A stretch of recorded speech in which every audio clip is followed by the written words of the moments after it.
Oh, why hello there. How the hell did you get in my house? And my name is Sanctus, and welcome.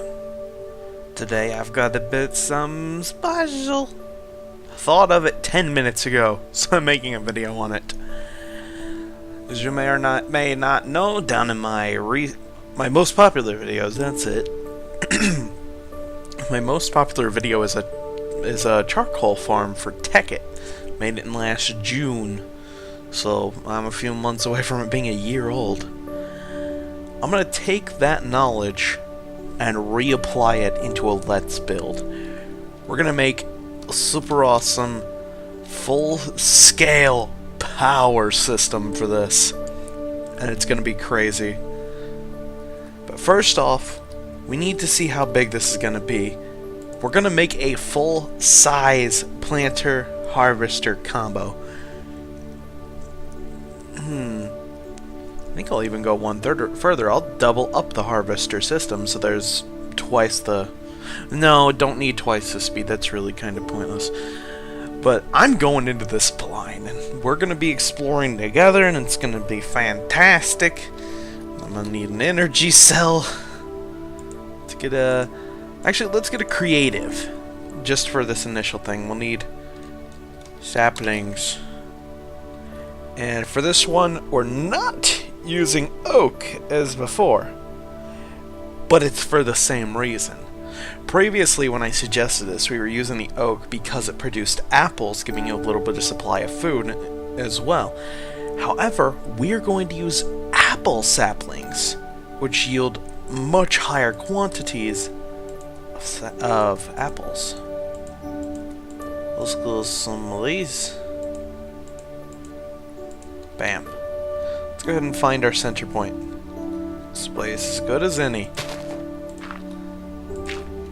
Let's put our energy cell down. Output on all faces. Don't know why you would need otherwise. No input. Okay. So are you in here? We'll need an upgrade, which we're going to get cobble? Huh, they've introduced a new one. Okay, we're gonna need 2 emerald upgrades, but we'll only need 1 right now. The other will be for when we do the harvesters. Well, we're doing 2 harvesters, so we'll need 3 emerald upgrades total. I'll put you guys in here. It's happening! It's happening! Oh! Oh god, they're already growing! Holy shit, these things grow fast. Oh, this is going to be a really good power system. Oh, looks like we ran out of saplings. Let's go ahead and throw some more in here.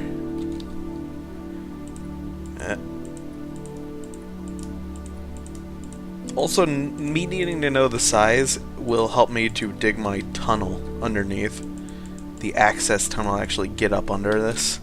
Because we are going to need an access tunnel, that's for sure. However, I might... So let's get some torches. I am highly regretting putting those there. Carpenter's torch. Oh, glowstone torches, so fancy. Okay, let's... What I'm going to do is I'm going to put a small lattice work of torches. Really, you want to do this in an actual use of this because it stems the tide of monsters. You're gonna have a lot of problems with monsters. Gonna get rid of you. Leaves should evaporate pretty quickly because there's a plugin on here, something in the mod pack that makes leaves disappear when its base stem has disconnected. This does not apply to player-placed leaves, which is great because I know there's a lot of people that do decorative features out of leaves. It's a nice little thing to have. Me too. There we go. Now, when I've actually built a system like this before. It was in a Tekkit Lite environment, but it was after I had made the tutorial. And it's basically the same system, but what the difference is, I'm not in Tekkit. I'm in a mod pack called Attack of the B Team. recently came out on the Technic launcher. They did a charity event for it, which was really nice because gave money to charity and all. Right, let's count in 1, 2, 3, 4, 5. Got enough. I'm hoping this lattice will prevent. This size lattice would prevent any monsters from spawning. Still 5 on this side. 1, 2, 3, 4, 5. Yep. There we go. Now let's go in the other direction. When I actually built something like this before, it was literally 50% trees and 50% torches. That was how thick the lattice was. And I never ran out of power. This is really it's difficult to set up, but this is an infinite power setup. It will, if you set it up right, you will never run dry. And I'll show you what I mean in a bit. But in short, it's literally splitting off your power in multiple directions to where your machines can only reference what goes down a certain line, and then your other line will equally feed power back into the harvester system. Oh, this is gonna be so cool. Yeah, there we go. It's a nice little lattice. Should keep everything lit. Although I might need to go back and fix it a bit. Okay. We're going to head into the center, and we're going to dig our tunnel out, because we're going to need access down into here. That was our creative cell. That's fine, that's fine. Because we do need to get up under here. Let's go down here, too. And this is the direction I'll use. As good as any!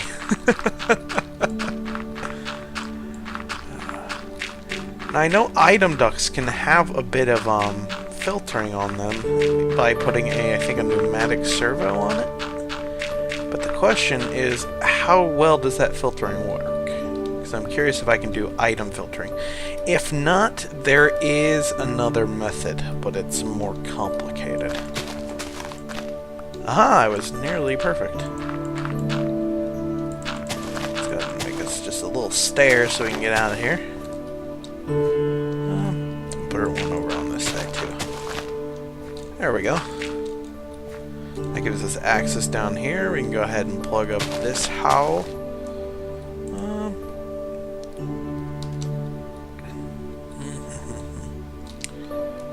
Looks like the whole place is planted properly. That's good to see. Good to see. Okay, so first off, let's start laying our conduit and item duct network. Let's get redstone energy conduit, best you can get. There are 2 other variations, but they hold much less power. You got 80, jumps to 400, and then you get the traditional whatever the fuck you can fit in it. I like the last one. You could probably guess why. Okay, let's start getting our harvesters in place. This will be the easy part. Since we're going to be doing a dual harvester setup to speed things up, you can use a single one in the center here, at this grass block right here, and put a single emerald upgrade on it, and you'll get this whole place just fine. I just want to put 2 because 2. That's literally the reasoning. 2 because 2. And if anyone can explain why that's a bad reason, then I don't like you. Why would you ever want to turn down a bad reason? Okay, so let's re-break these. Where are we going to put our power? I'm trying to think of how I want to do the filtering. So let's go ahead and grab some item ducts.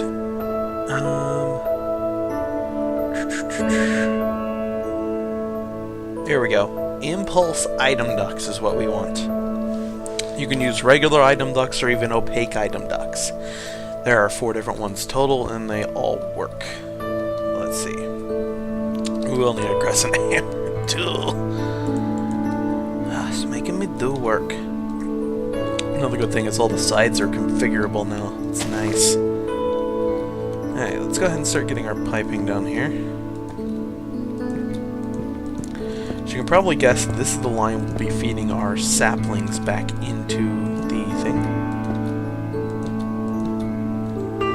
But I have an alternate plan. Before, it would have an overflow for the saplings, because this is going to fill up faster than it can be used.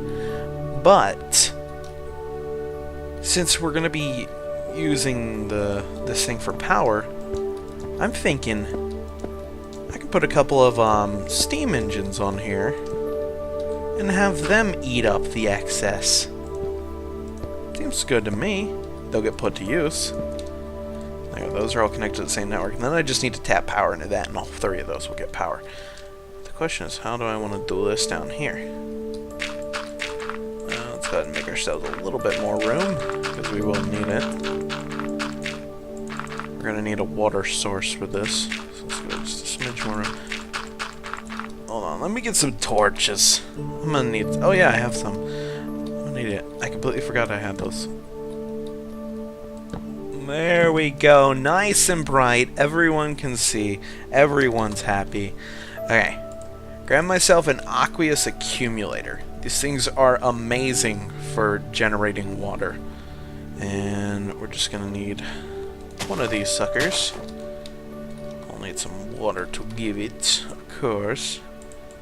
We only really need one accumulator. There we go.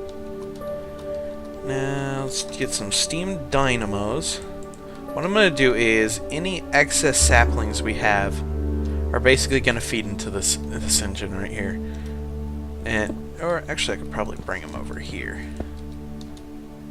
I'll just shove a few onto here just to be on the safe side. Let's grab us some liquiduct. Fluid? Oh yeah, I forgot. They renamed it to Fluiduct. They're always renaming stuff. There we go. Oh, didn't mean to hit you with a wrench. Let's see. Didn't mean to do that. Okay, there we go. It is properly filling up with water. Now, what I can do is stem this off onto this side. Aha! Now it says to configure these, we use a pneumatic servo. Let's see what we can do. A pneumatic servo has been installed. Blech. Now what can I do with you? That's not good. That's abyss. Okay, let's get some bedrock. I'll fly up under here and hopefully not die. It's even in creative you can die.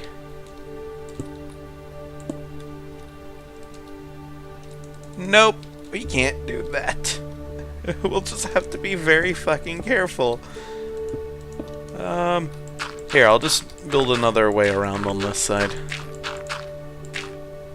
Ah, there we go. That water almost started flowing. That would be bad. I don't want water to flow. Get all wet. What I was saying is... mode dense vacuum. What the hell is dense and vacuum? I don't understand. Dense. Hold on, I'm gonna look this up on another window. See if I can find out what this is. Item duct dense. What is dense? Okay. Here we go, here we go, here we go. I think I found it.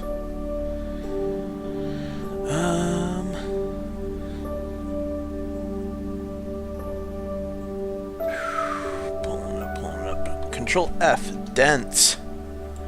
Additionally, item ducts can be set to one of three route priorities. Dense, red, vacuum, green, and round robin, orange. Dense tells item duct network that this is not a preferred route to take. When calculating the path for items to follow encountering a dense item duct section adds 1,000 to the effective length of the route. Since items will attempt to go to the nearest valid destination, this discourages using this route unless no others exist. Vacuum performs the exact opposite action on the network and will make the effective length of the route 1,000 less. The third option can only be used on the first item duct section following an extraction connection. This option specifies that items are extracted are to be uniformly distributed between destinations. That's good, I like it. Don't know what a forge multi-part thingy is, so I'm gonna ignore that. Let's go in here. So we want this to be vacuum, but we want this to be dense. Now if I'm correct, that should want to pull things into the planter, and we'll also put a dense here. That should give us the same effect as an item pipe. Or there we go. They've only got one route to come down here. They'll pass through two denses, and then they'll hit a vacuum, making it want to hit that planter. If that's full, it'll get sent back into the network. That leaves only these three steam dynamos as their destination for the extra saplings. I'm starting to get the hang of these new item ducts, and they look real nifty. So yes, that will give us a destination for our saplings. The next thing is, I need a way to get the logs out of here. That's where things get a little bit confusing. The logs can fit into steam dynamos, but they won't give as much power as charcoal. I need to find a way to route them off. I wonder, is there any type of filtering I can do on item duct? I'm gonna check this. Item duct filtering. Let's see. Let's see. Control F filter.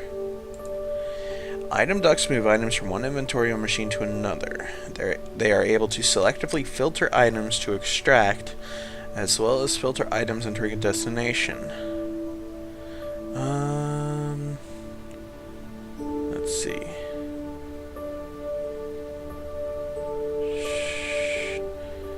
By default, while in extraction mode, an item duct will require a redstone signal to extract items. The red arrow will appear dark when the extraction is disabled, and bright red when enabled.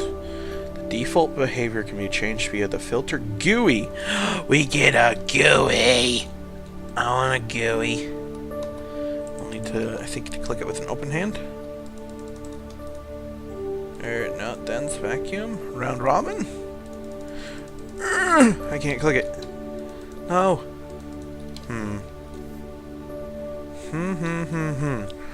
I wonder.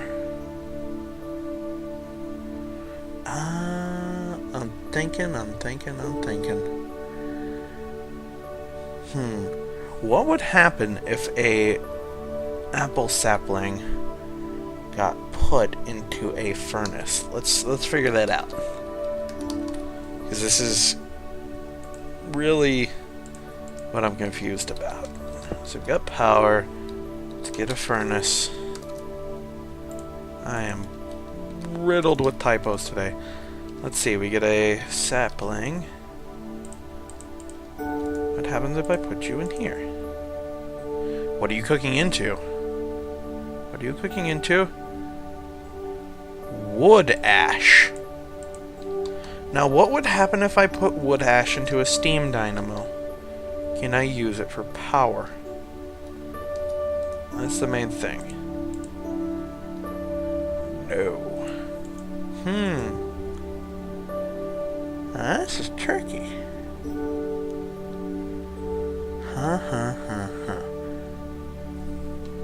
How do I get the saplings on their own line?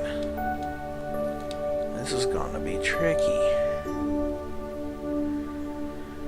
I do have another course of action that's a little bit different. There was a complete rebuild of Buildcraft using its code. It's called Project Red.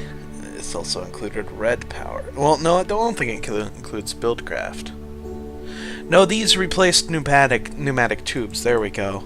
That's what I was thinking of. This was a complete rebuild of Red Power, but I haven't seen anything from Bluetricity yet. Now, I might be able to instead use this pipe. Downloading data.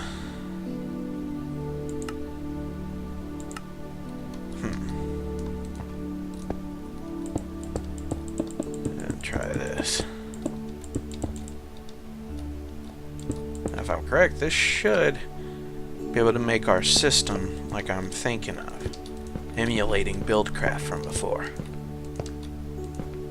Hey, here we go. We need another pipe. What can I do? Can I use a junction? No. What can I do to put it in? Can I use interface? Ah, I can. There we go. Looks like interface is what we're needing. Now, how do I do this? I'm just going to do a test run. Let's get our energy cell.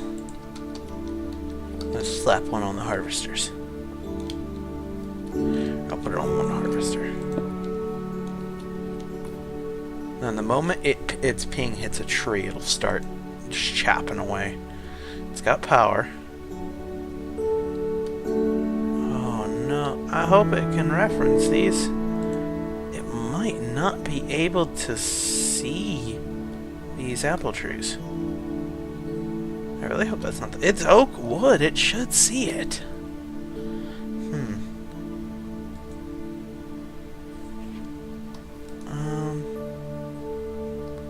I need to replace this harvester. Let's see, harvest. Wait, I got one. Nope, never mind. It's down here. Let's see. Nope, it's not in my inventory. Here. Harvest. Not far. Har. I'm on a roll.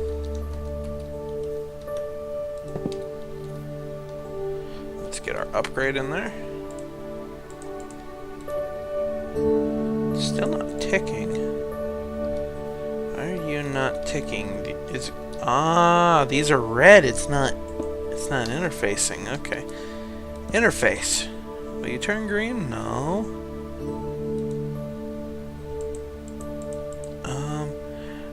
I know there's more to this than I'm seeing. Let's go ahead and go to our survival inventory. Let's do project. That pulls up everything for Project Red. Null logic upgrade chip. No, what are these? Don't know what those are. Get rid. Projred. That's what we need. Projred was the thing. Item extractor chip. There we go. That's what we need. Item extractor chip. Okay. Aha. No. It was this one. So what do I use it on here, I think?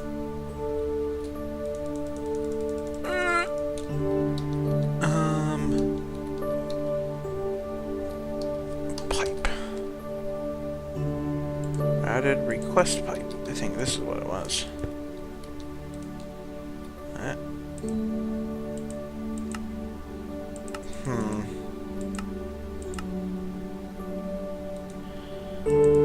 How do I get you to reverence those?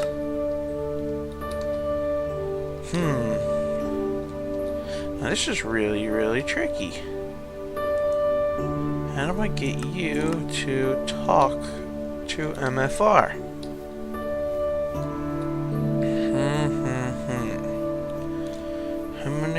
Hum.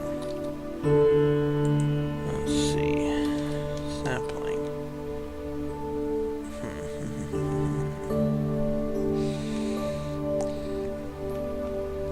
Well, this is tricky. I'm gonna look this up. Rooted request pipe. What do you do?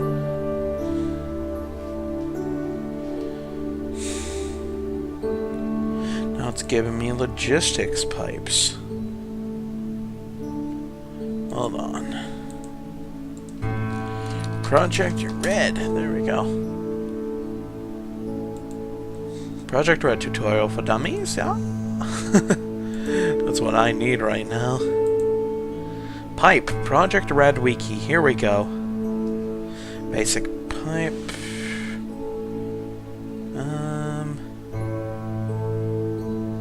Rooted interface pipe. Connect these pipes to an inventory for sending and receiving items.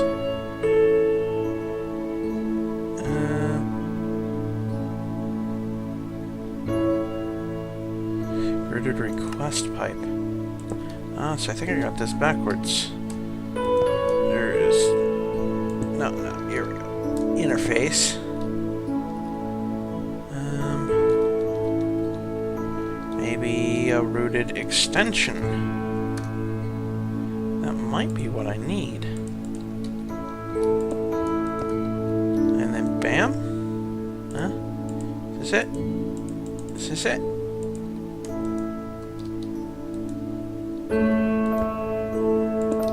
Get off my inventory. I don't get it. This thing is so confusing. I don't understand these new pipes.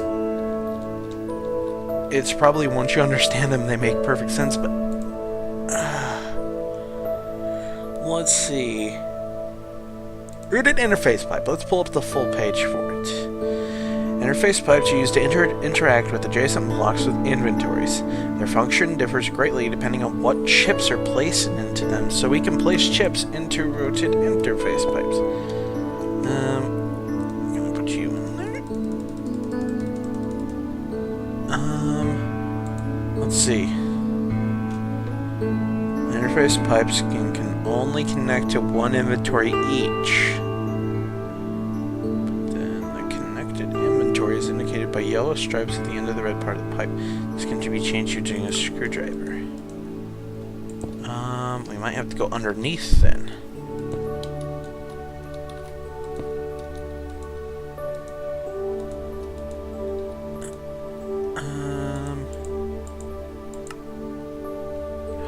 Ooh. What?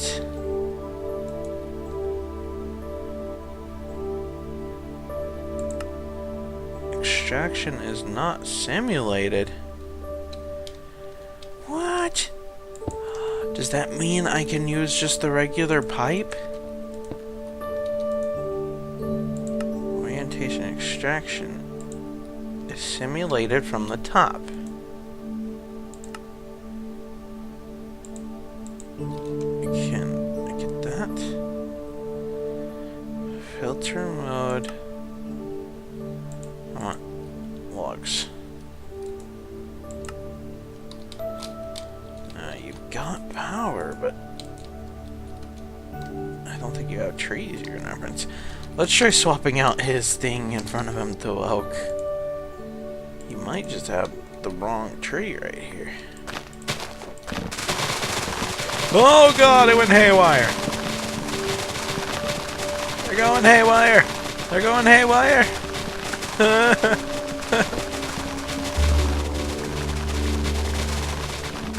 It's still going haywire! It's still going haywire!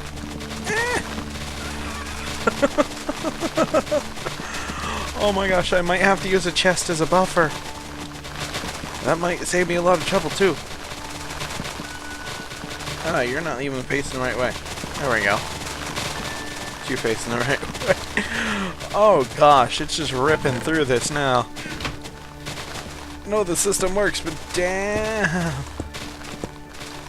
T interface? How can I get you to pull? Request pipe. There we go. Now, I need a chip.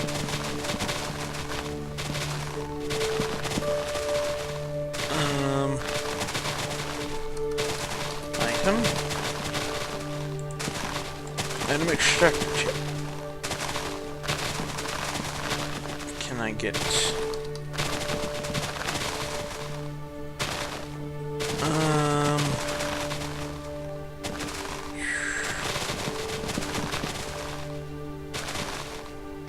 item responder chip? Can I get you? Log.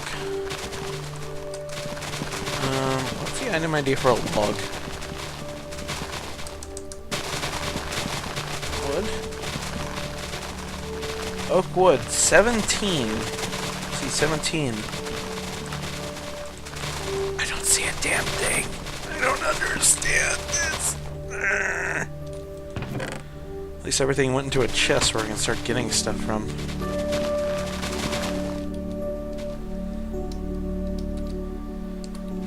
Shit. Ah, crap. Why did I do that in chat? Oh, goodness.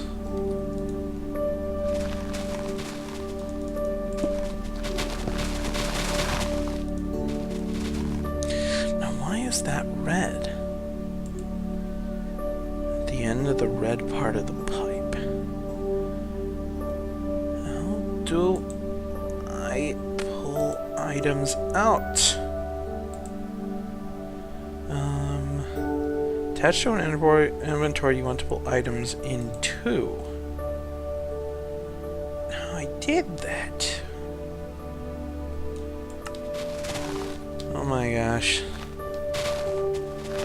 This is what I get for going into this blind. And the fact that I don't have buildcraft. I can get the saplings in the planter, but then I can't siphon off the logs.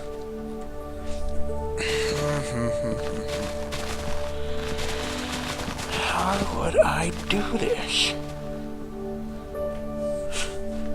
Well, this is... I'm calling this right now. This is a failed build. I can't complete that. I cannot accomplish infinite power inside of Attack of the B-Team. However, I shall build an alternate power system based around a different power source. It's actually a quite nice little power source to have. It's all based around something much easier to deal with. Magma crucibles, magmatic engines, or fluid. Let's get fluid duct. Let's get conduit. I don't think we need the rest of these. This is a much simpler build. Much easier to accomplish. It's not infinite like this, but it will last you a very, very long time. So let's go ahead and get our initial network set up. We'll need 5 in this direction. Now we're going to count out 20 spaces on each side. 1, 2, 3, 4, 5, 6, 7, 8, 9, 10, 11, 12, 13, 14, 15, 16, 17, 18, 19, 20. And then we'll close off the loop. This is a much easier power system to make. And this one I'm actually currently using in a public server, and it works wonders. Okay, let's go ahead and run some fluid duct through here. Now, one of the things I like to do is I'm actually going to burrow underneath this a bit, but not right here.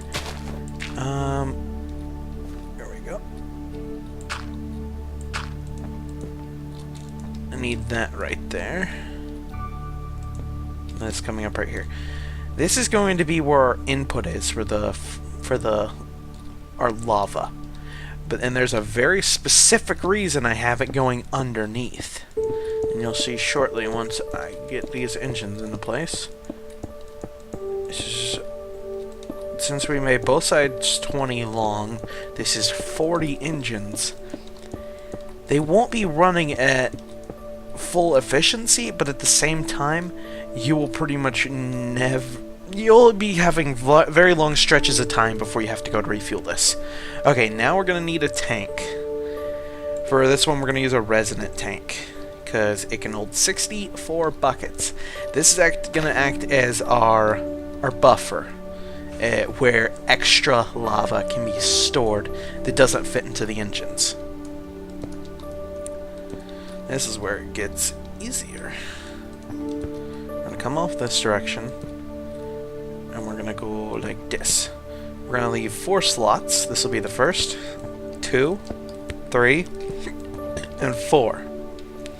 This is where magma crucibles are going to plug in. This is where they draw their power.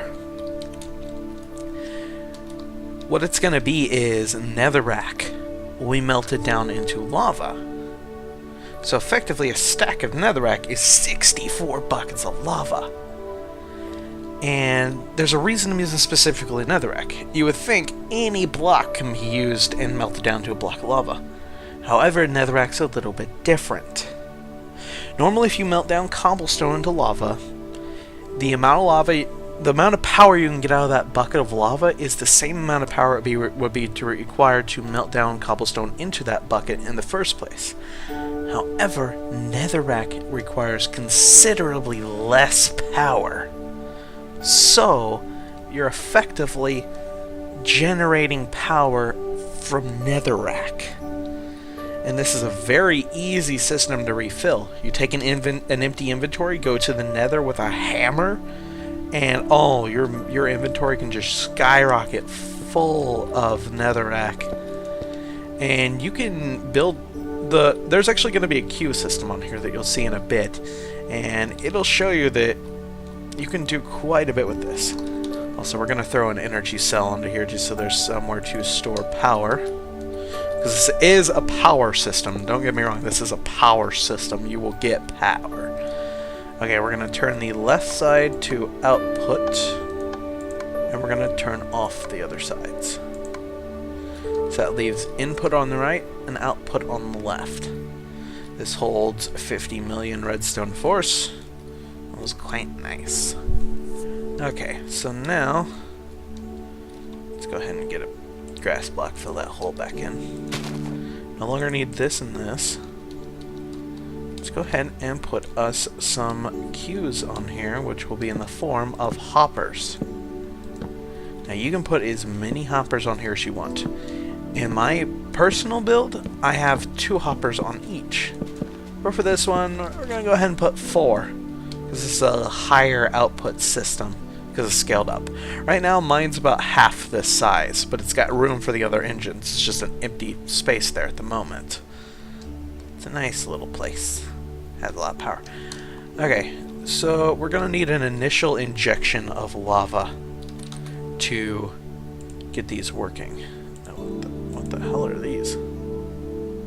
Oh, lava stone. Never heard of them.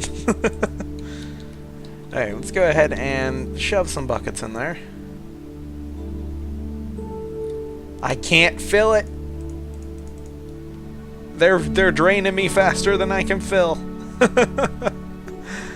Come on. Come on. I just want to put some extra in there. Okay. Oh, crap. Didn't mean to turn that. There we go. It's back to normal. Now this... What are you doing? It's put all the lava in the first engines. No, there's multiple in there. Why are you running so slowly? Yeah, this thing likes to glitch. Oh, is it because... Oh, these are bulking up on power. That's why it wasn't filling. Because these were bulking up on power. There we go. And now it's skyrocketed because those energies, its own little cells inside of them have filled. Now see, this is producing a lot of power. Now, we're going to have 4 of these draining power once this is running. Now, really, this is this is pretty much set up and good to go, and you can just have your line off, go into wherever you want, put your machines and crap and all that jolly good shit, and let's go ahead and get our netherrack. Start filling this bad boy. Shoot. Get off everything. Now each of these hoppers can hold 5 stacks, as well as the crucibles themselves holding a stack. Let's go ahead and fill this sucker up. I'm going to completely fill this sucker to the brim. But I'm also going to bring it back down to just a 1 hopper on each, because hell, you don't want to see me film this thing all day. Let's see. Nether. Bam. You're filled. 1 in here, and then 5 in here. Let's fill our next one. Yeah, get out of there. So as it stands, this variant of the system will stay powered for a really long time, even though there's just 1 hopper of each on there. There. This should be the final one. Nope, get out of there. Don't want your chiseled crap. And there we go. Those are all filled up. Now, let's go ahead and configure these sides so that they're actually pumping out their lava, because right now they're basically storing it internally. Let's go ahead and turn off all these sides, and then we convert the ass plate to orange. That's really where the output is. As you can already see behind us, or behind these, the lava's already pumping out. Now it's going to fill up all of these engines. Now once they're filled, that's where this tank comes in, because it will store another buffer of 64 buckets worth. And then further on from that, each of these internally can hold 10 buckets. And then further on from that, it can hold 64 buckets of netherrack there, and then another 5 stacks of buckets of lava in the hoppers. And you can tack on more hoppers. So although it's not the most efficient as far as how much energy is being produced, it will run for a very, very long time. And furthermore, this system isn't limited to generating just redstone force. There's another added benefit that comes out of this. As you may know, there's Tinker's Construct in this place. What you can do is you can use this to forever fuel Tinker's Construct. Get your seared tanks, your seared bricks, and all that shit. I'll get a controller real quick. Get a controller. You get you some tanks. And this will pretty much always keep your tank filled. And oh my gosh, you just got a smeltery you never have to worry about refilling. Oh, it's glorious. Right now, this is just a simple 2-high one. Those, and you get a drain.